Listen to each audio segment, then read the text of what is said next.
is Chelsea and welcome back to my channel. For today's video, we're going to be going over my May book haul.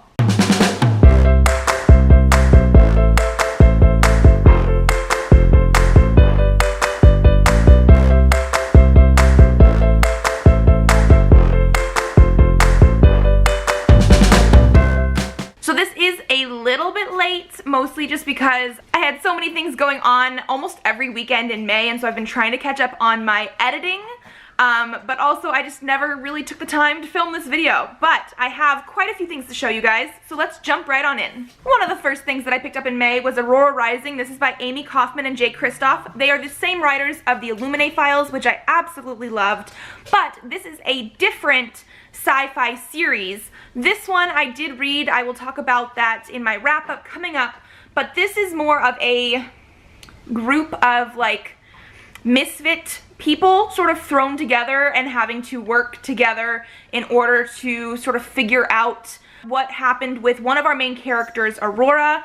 She is a character that was on a ship that was being sent out to a colony, but the ship actually got lost for like 2,000 years, and so she's the only survivor of that ship that was in like a time rift. So this one definitely has a lot of sci-fi elements. I feel like a little bit more in depth than Illuminate files. That one has a little bit more thrilling aspects to it, but I had to pick it up because I absolutely love their writing style from that series. And so, and I mean, also just look at how gorgeous the cover is. I could not pick it up.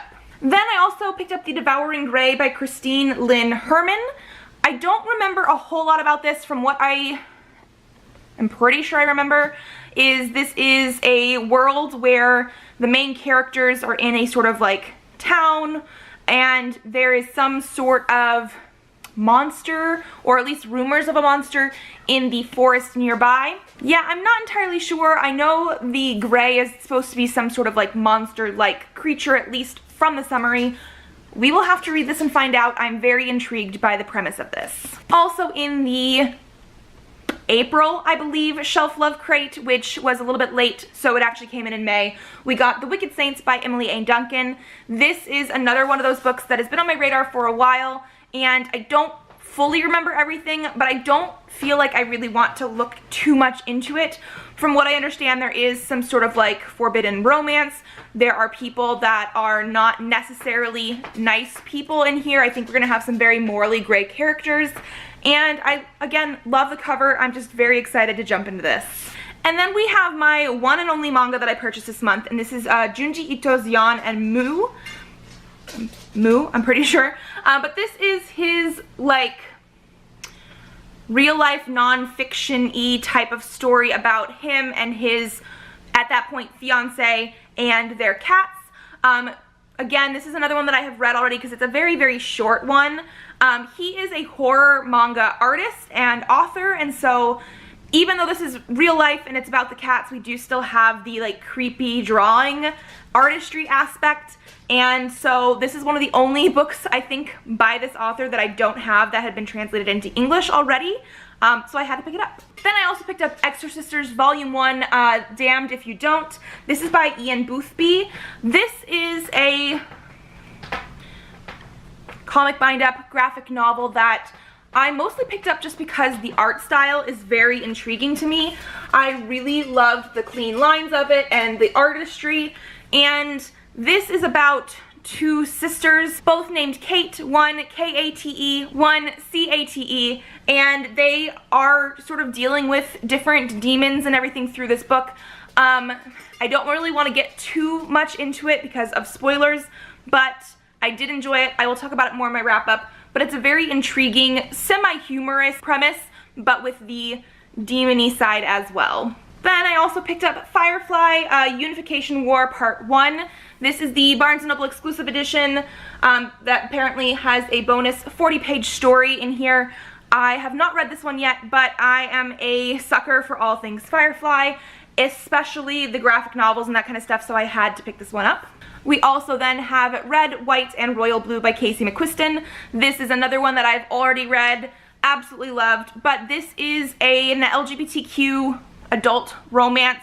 I want to say probably it feels to me more like a new adult romance because they're not very old as characters, but it's between the like first son of the United States and the Prince of Wales. So this is a sort of alternate reality type of thing where a lot of the stuff that has already happened with like former presidents and that kind of thing is already true. Like Obama was in office before our main character's mother ended up being president, but the people that the story revolves around are completely fictional. So the entire family that is in the White House is fictional. The entire family that is in the British monarchy part is also fictional.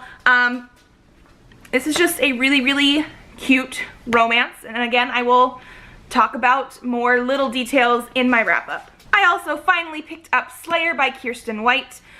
This is the first book in a series. I don't know how many books it's going to be, but it does say year 1 on our spine, so I'm very excited. I, again, am also just a big sucker for Buffy things. I know this is not taking place in the timeline with like Buffy being the main character. This has other characters, but the premise sounds right up my alley. I like her writing style, and I'm excited to jump into this one. Then I also picked up the paperback copies of Lady Midnight and Lord of Shadows, books 1 and 2 by Cassandra Clare in the Dark Artifices series. This is mostly because I'm getting later into my pregnancy now, and I have actually stopped working at my Barnes & Noble. Being on my feet for like 6, 7, 8 hours a day was just getting a little bit too hard. So after that, I won't be having like my employee discount anymore, so I decided to pick up a couple things that I knew I had been wanting for a while, but didn't necessarily need right away, because I have the hardcovers of these, but I actually have both the hardcovers and paperbacks of basically all of her books. So I picked them up mostly because eventually we will have some pretty spines that will semi-match the ones from the Mortal Instruments and the Infernal Devices. These just have the white background with the black illustration, whereas the other ones were the opposite, black background, white illustration. Then I also picked up Life is Strange Volume 1. It has a 1 on there, but it's called Dust. This is based on the video game, obviously, if you guys know about Life is Strange, which I absolutely loved. However, this is going to be following one of the endings. There are a couple different endings that you could pick from in Life is Strange at the end of the game, and this is going to be the one that follows Max and Chloe, so I'm very intrigued to see exactly what we have in here. Then I also picked up Sawkill Girls by Claire Legrand. This is another book that I had been putting off for a while just because I knew I wanted it, but I just never had the right time or mindset for it. We had it in paperback.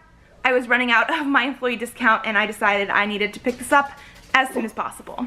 And then we have the 2 books, yes, 2 books that came in the Shelf Love crate for May. This is the first one here. We have Romanov by Nadine Brandes. This one is a sort of Anastasia type of story, but there is apparently some sort of magical element. There's some sort of spell that she is trying to smuggle on their journey.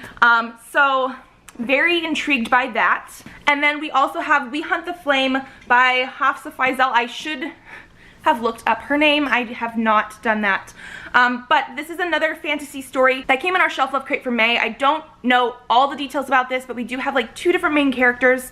One is a girl who is disguised as a guy who is the hunter, and then one is the like prince who apparently is an assassin for his father but has some compassion as well. So they're both hiding aspects of their personality. They're both on a journey to find like a lost artifact. I believe for her it's supposed to restore magic. I believe for him he's supposed to try to find it to then stop her. So that's very intriguing. We'll have to see what that's about. And then I'm not gonna go over them all again, but I did get a whole bunch of like mostly of independently published graphic novels at the Phoenix Fan Fusion. A couple of them are from big publishers, but I went over all of them in my Fan Fusion vlog, which I will link down below. I want to say there's almost 15 of them, so again, I'm just going to leave that one in that vlog, and I will link it down below for you guys. And so that is it for this video. I hope you guys liked it. If you did, give it a thumbs up to let me know. Leave me a comment down below letting me know if you've read any of these books. I would love to hear what you guys thought. Subscribe to this channel if you would like to see more videos. I do have videos up Mondays and Thursdays, so I will see you then. Bye!